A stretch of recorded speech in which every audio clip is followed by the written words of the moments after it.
সুইডেনে নাগরিকত্ব দেওয়ার ক্ষেত্রে কঠোর অবস্থান নিল দেশটির সরকার। নাগরিকত্বের আবেদনকারীদের বিষয়ে আরও যাচাই বাছাইয়ের নির্দেশ দেওয়া হয়েছে।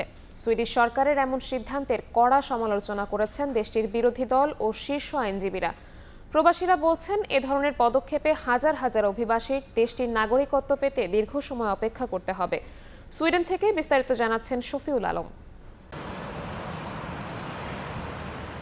উত্তর ইউরোপের দেশগুলোর তুলনায় সহজে ওয়ার্ক পারমিট এবং স্থায়ী বসবাসের অনুমতি পাওয়ার সুযোগ ছিল সুইডেনে। তবে এবার অভিবাসন আইনে পরিবর্তন আনার পাশাপাশি নাগরিকত্ব পাওয়ার ক্ষেত্রে কঠোর অবস্থান নিয়েছে বর্তমান জোট সরকার।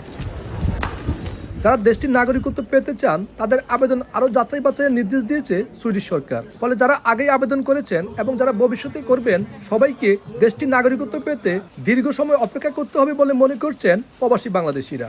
এই রুল চেঞ্জ করার কারণে প্রত্যেকটা মানুষ আসলে এফেক্ট হচ্ছে। তো সুইডেন গভর্নমেন্ট এই জিনিসগুলো অনেক লেন্দি প্রসেস যদি করে, তাহলে আমরা যারা এখানে নাগরিক এখানে জব করতেছি, যারা আমরা সিটিজেনশিপে অ্যাপ্লাই করব, এতে আসলে অনেক এফেক্ট করবে, প্রসেসটা অনেক লেন্দি হয়ে যাবে। সুইডিশ সরকার নাগরিকত্ব আবেদনকারীদের জন্য কঠোর নিরাপত্তা পরীক্ষার নির্দেশ দিয়েছে। এর মূল উদ্দেশ্য হচ্ছে মিথ্যা পরিচয় ব্যবহারকারী বা নিরাপত্তার জন্য হুমকি সৃষ্টি করতে পারে এমন ব্যক্তিদের নাগরিকত্ব প্রদান বন্ধ করা। আমরা আসলে এমন একটি সিস্টেম চাই যা একদিকে নিরাপত্তা নিশ্চিত করবে এবং অন্যদিকে আবেদনকারীদের জন্য ব্যাপারটি সহজলভ্য হতে পারে।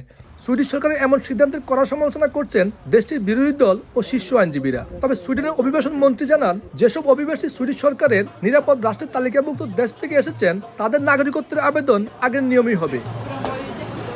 গত বছর সুইডেনে প্রায় 60,000-এর বেশি অভিবাসী সুইডিশ নাগরিকত্ব গ্রহণ করেন। এছাড়া 80,000-এর বেশি অভিবাসী নাগরিকত্ব পাওয়ার জন্য অপেক্ষায় আছেন। শফিউল আলম, সময় সংবাদ, সুইডেন।